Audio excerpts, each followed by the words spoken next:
Assalamualaikum warahmatullahi wabarakatuh. Kami dari kelompok 5 akan menjelaskan tentang karbohidrat pada ubi. Ubi kaya akan karbohidrat yang berperan penting sebagai sumber utama energi bagi tubuh.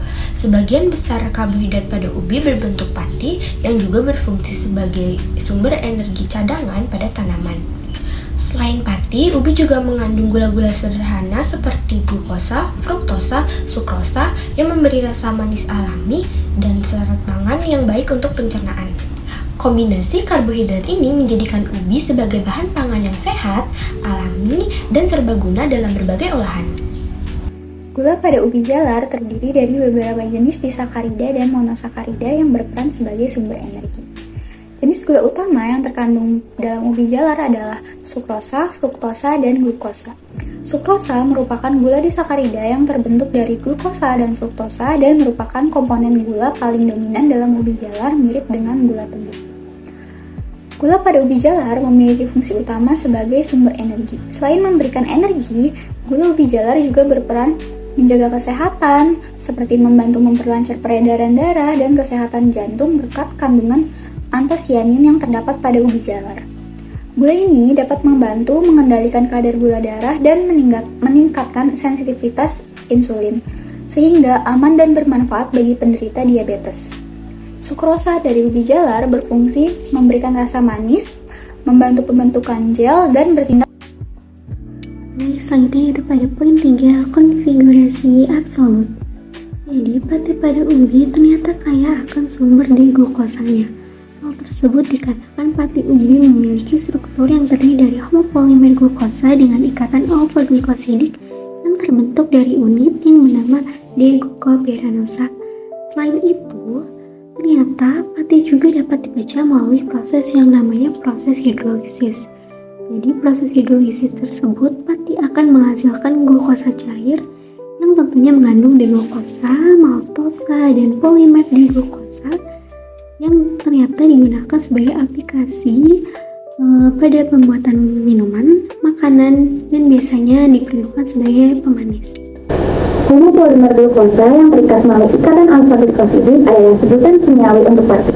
Sifat-sifat pati sangat bervariasi tergantung pada panjang rantai karbon serta struktur molekulnya, apakah berbentuk lurus atau bercabang. Secara umum, pati terdiri atas dua fraksi utama yang dapat dipisahkan menggunakan air panas, yaitu amilosa dan amilopektin. Amilosa adalah fraksi larut dalam air dengan struktur rantai lurus, sedangkan amilopektin merupakan fraksi tidak larut yang memiliki struktur bercabang. Keduanya tersusun atas unit alfa 1,4 D-glukosa. Dalam konteks ini, pati berperan penting dalam menentukan mutu fisik, terutama kekenyalan, kelembutan, dan daya cerna. Ubi dikategorikan sebagai alfa jika memiliki kandungan pati tinggi dan struktur pati yang mendukung pembentukan tekstur lembut dan mudah diolah saat dimasak. Komposisi amilosa dan amilopektin yang seimbang umumnya menghasilkan tekstur lunak, di mana amilopektin tinggi membuat ubi lebih pulen dan mudah hancur. Sedangkan amilosa berlebih cenderung memberi tekstur lebih keras atau kering. Karakteristik ini berkaitan erat dengan proses gelatinisasi, yaitu kemampuan pati untuk menyerap air dan mengalami perubahan struktur ketika dipanaskan. Ikatan alfa-glikosidik dalam struktur amilosa dan amilopektin berperan penting dalam proses ini. Oleh karena itu, ubi dengan struktur pati yang memberikan respon baik terhadap pemanasan memiliki kemungkinan besar untuk diklasifikasikan sebagai ubi alfa. Ikatan glikosida merupakan ikatan kovalen yang terbentuk antara satu gugus hidroksil dari satu molekul monosakarida dengan gugus hidroksil lain, baik itu sesama monosakarida maupun molekul lain seperti alkohol. Ikatan ini biasanya terbentuk melalui reaksi kondensasi yang menghasilkan air.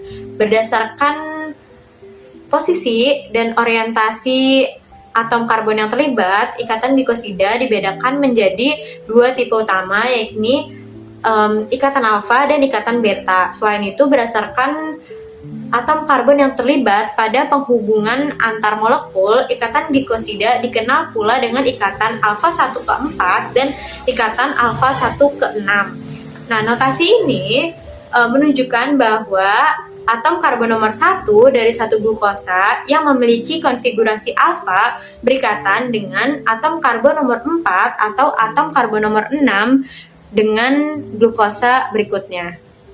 Pada ubi, Senyawa karbohidrat utamanya adalah pati, yang terdiri dari dua polisakarida utama, yakni amilosa dan amilopektin. Kedua polisakarida utama tersebut tersusun dari molekul-molekul yang terhubung melalui ikatan glikosida.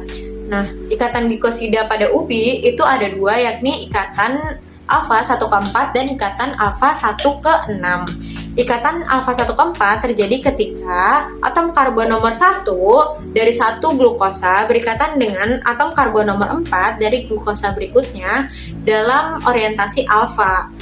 Nah, ikatan inilah yang membentuk rantai lurus dan membentuk struktur amilosa. Nah, selanjutnya pada amilopektin itu terdiri dari ikatan alfa 1 ke 6. Nah, ikatan alfa 1 ke 6 ini terjadi ketika atom karbon nomor 1 dari satu glukosa berikatan dengan atom karbon nomor 6 dari glukosa berikutnya yang membentuk percabangan dan yang kompleks. Nah, kedua ikatan inilah yang kemudian menentukan peran dalam metabolisme, pengolahan pangan, maupun struktur pati dalam ubi. Terima kasih atas atensi yang diberikan. Semoga penjelasan singkat tentang analisis karbohidrat pada ubi ini bermanfaat bagi kita semua. Mohon maaf jika ada kekurangan dan sampai jumpa di video selanjutnya.